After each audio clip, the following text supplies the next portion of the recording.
Real news Haryana देखने वाले सारे दर्शकों ने करण समैन के राम राम।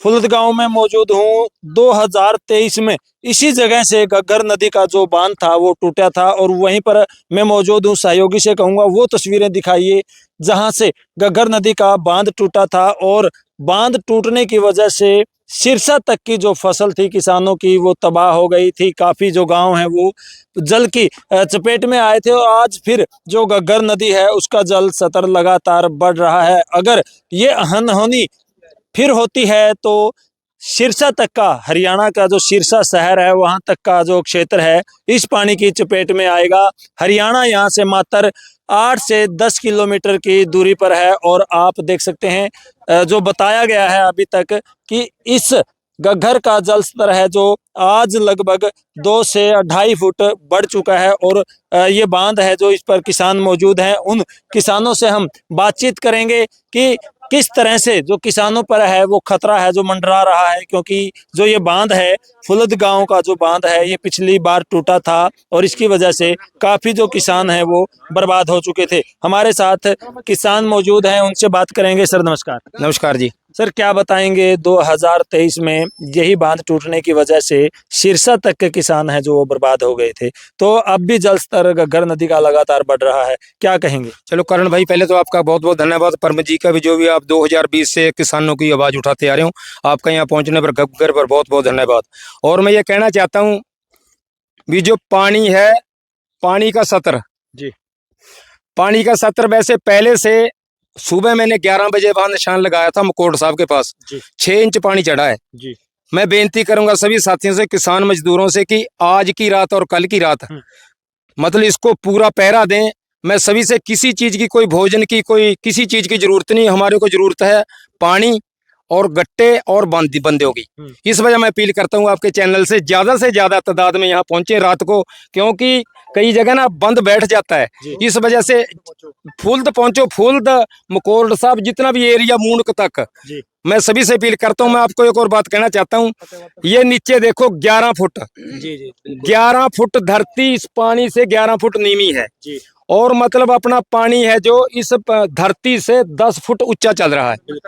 10 फुट अगर ये पानी टूट गया तो सिरसा तक मार करेगा। इस वजह से मैं मतलब दिल की गहराइयों से मैं सभी को एक दोबारा फिर कहना चाहता हूँ भी ज्यादा से ज्यादा तादाद में यहाँ पहुंचने की कृपा करें, क्योंकि ये अपनी फसल बर्बाद हो जाएगी, कोई नहीं बचेगा। देखो इसके बिना ना दुकानदार, किसी का भी काम नहीं चलेगा। अगर किसान है तो जहान है, किसान के बिना कुछ नहीं। मैं सभी को बेनती करता हूँ करण भाई साहब भी यहाँ ज्यादा से ज्यादा तादाद में पहुंचने की सिर्फ आज की रात और कल की रात है। एक और चलो थोड़ी खुशखबरी है, पीछे अंबाड़ा से 2.5 फुट पानी उतरा है। जो टांगरी नदी है, टांगरी नदी का पानी जो पहले घग्गर में आ रहा था वो पीछे वापस जाने चले गया, टांगरी नदी में जा रहा है। इस बार थोड़ी राहत मिली है। और जो खनौरी है, खनौरी पानी थोड़ा रुक चुका है इस वजह से, और अपनी कई जगह अब पानी रुका है, यहाँ भी पानी थोड़ा चढ़ा है। जो पीछे से उतरा है 2 दिन तो बहाव रहेगा।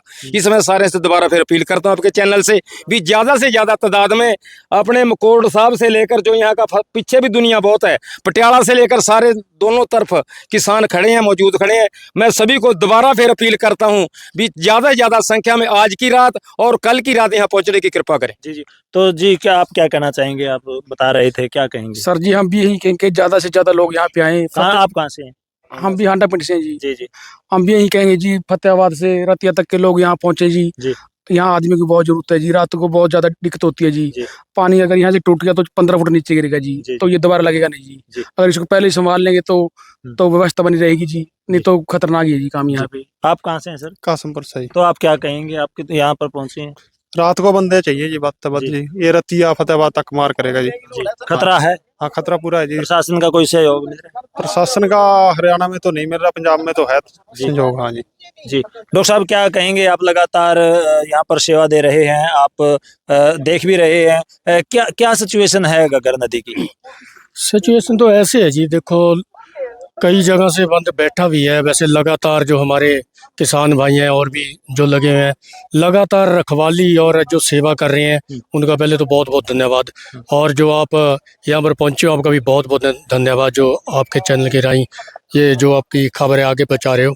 तो मैं तो यही कहना चाहूँगा कि ज़्यादा से ज़्यादा तादाद में यहाँ जो घर बैठे हैं, जो भी दूर दराज के आसपास के गांव के हैं, उनको यहाँ पहुंचने का हम कहेंगे भी जल्दी से जल्दी रात को यहाँ पहुंचना पड़ेगा, क्योंकि कुछ भी हो सकता है। आज की रात कुछ भी दुखों का पहाड़ टूट सकता है। जैसे कि आज यहाँ पे आर्मी पहुंची है, जैसे प्रशासन पहुंचा है, मेरे को लग रहा है कि पीछे कोई ज्यादा दिक्कत है जैसे वो पहुंचे हैं। डॉक्टर साहब, अगर मैं बात करूं, यहाँ कोई व्यवस्था नजर नहीं आ रही है, कोई गट्टे मिट्टी यहाँ नजर नहीं आ रही है आसपास में। अगर कोई बाई चांस मालिक ना करे, ऐसा हादसा हो जाता है, तो मिट्टी कहाँ से लेके आएंगे? मिट्टी तो ऐसी है जी, मिट्टी की व्यवस्था हो जाएगी, कोई दिक्कत नहीं है। हमारे किसान भाई अभी आए थे, वो कह के गए हैं भी अगर कितनी भी मिट्टी चाहिए वो आपको पहुंचा दी जाएगी। 20 ट्राली 50 ट्राली अगर अभी भी फोन करें तो 2-4 घंटों में यहाँ पर मिट्टी पहुंच जाएगी। वो कोई दिक्कत वाली बात नहीं ऐसा नहीं है कि पहले ही व्यवस्था कर ली जाए, मिट्टी यहाँ डाल ली जाए, इकट्ठा कर ली जाए, ताकि मौके पर वो लेके आए फिर वो लगाएं, तब तक देर हो चुक सकती है। हाँ हाँ, वो बात की है जी, वो बात पहले उधर चल भी रही थी। अभी हमारे ये मकोर साहब के पास हम किसान भाई बैठे थे, तो उधर पहुंचे थे, उन्होंने कहा था कि मिट्टी 5-4 ट्राली पहुंच जाएगी, वो बात हुई है भी। पहले उसको रिजर्व रख लेंगे कि जरूरत पड़ सकती है, आपकी बात जायज़ है, सही है, वो हम रिजर्व रखेंगे। और अब फ़ोन भी करेंगे, आपने हमको याद दिला दिया, जरूर फ़ोन करेंगे, मिट्टी को हम मंगवाएंगे और यहाँ पे लेके आएंगे। क्योंकि अगर कोई हादसा होता है, मालिक ना करे ऐसा, एक तो आधे घंटे बाद यहाँ मिट्टी पहुंचे, एक तुरंत यहाँ की यहाँ मिट्टी कट्टों में डाली और साथ के साथ लगाई जाए। हम लगभग 4-5 किलोमीटर से देखते आ रहे हैं, किसी भी प्रकार की कोई व्यवस्था नहीं है, कोई गट्टे नजर नहीं आ रहे, कोई मिट्टी नजर नहीं आ रही है। क्या प्रशासन इस प्रकार कोई ध्यान नहीं दे रहा? प्रशासन का यहाँ पर अभी कोई ध्यान इतना नहीं है। प्रशासन का ध्यान अभी नहीं, जितने साल से ये घग्गर चलती आ रही है, प्रशासन ने कभी ध्यान दिया ही नहीं। किसान भाई यहाँ इकट्ठा होकर अपने आप मिट्टी डालते हैं, और जो ये किनारे हैं इनके, ये भी किसान भाइयों ने बनाए हैं, किसी यहाँ पर प्रशासन, किसी सरकार ने नहीं बनाए। आई बार यही नुकसान होता है, किसान भाई यहाँ दिन रात यहाँ पर मरते हैं, यहाँ पर मच्छर काटते हैं, उनको गर्मी मरते हैं, प्रशासन कुछ नहीं करता। बहुत बुरा हाल होता है। आई बार प्रशासन सोचता ही नहीं, खड़ा हो जाता है, आई बार वोटें डालो, कुछ नहीं, बाद में जीत गए, चलो जी। सबका बुरा हाल होता है, कोई किसी की नहीं सुनता। और प्रशासन को अपने आप सोचना चाहिए, किसान भाई क्यों तंग हो, उनको सोचना चाहिए कि पहले मिट्टी की जरूरत पड़ेगी, कहीं से भी कोई जो बांध बैठ सकता है, टूट सकता है, तो वो उनको पहले सोचना चाहिए। किसान भाई क्या क्या करेंगे, किसान कहाँ कहाँ जाएंगे? अब उधर से लेकर उधर तक सभी किसान अपने अपनी रखवाली कर रहे हैं। अब उनको पहले ही टेंशन है, कईयों ने 20-20 किले ठेके पे ले रखे हैं, कईयों का आधों की तो ऐसे हो जाता है भी बीपी लो हो जाता है। मैं साथ में किट लेके घूम रहा हूँ, और कई किसान भाई मैंने रोते हुए देखे हैं, बहुत बुरा हाल है। तो मैं प्रशासन से यही अपील करूंगा, अगर कोई सुने कि यहाँ पर जो व्यवस्था है, मिट्टी की व्यवस्था यहाँ पर होनी चाहिए। इस बार, अगली बार जब भी हो, मिट्टी की व्यवस्था पहले से होनी चाहिए, बांध के ऊपर या बांध के साइड में कहीं पर मिट्टी रखनी चाहिए। Thank you. तो आप देख सकते हैं, बड़ा एक सवाल है, क्योंकि लगभग 4-5 किलोमीटर हम पैदल इस बांध पर आए हैं, कहीं पर भी ऐसी व्यवस्था नजर नहीं आई। सभी कह रहे हैं हादसा हो सकता है, टूट सकता है, खतरा बढ़ रहा है, लेकिन कहीं पर भी उस खतरे से लड़ने के लिए सैनिक तो हैं, लेकिन सैनिकों पर हथियार नहीं है। किसी भी प्रकार की कोई व्यवस्था यहाँ नजर नहीं आ रही है। किसान है, देखिए, किसान यहाँ पर डंडे लेकर खड़े हैं, लेकिन अगर ये बांध टूट जाता है, इन डंडों से नहीं रुकेगा, वो मिट्टी से रुकेगा, मिट्टी गट्टों से रुकेगा, लेकिन यहाँ पर किसी भी प्रकार की कोई व्यवस्था पूरे बांध पर नहीं है, ना मिट्टी है, ना गट्टे हैं। तो अपील करेंगे प्रशासन से भी, और जो भी साथी वीडियो देख रहे हैं किसान हैं, वो यहाँ पर मिट्टी की व्यवस्था करे, गट्टों की व्यवस्था करे, ताकि कोई अनहोनी होती है तो तुरंत उस पर काबू किया जा सके। नई अपडेट के साथ, नई जानकारी के साथ आपके सामने फिर हाजिर होंगे। तब तक के लिए जय हिंद, जय भारत।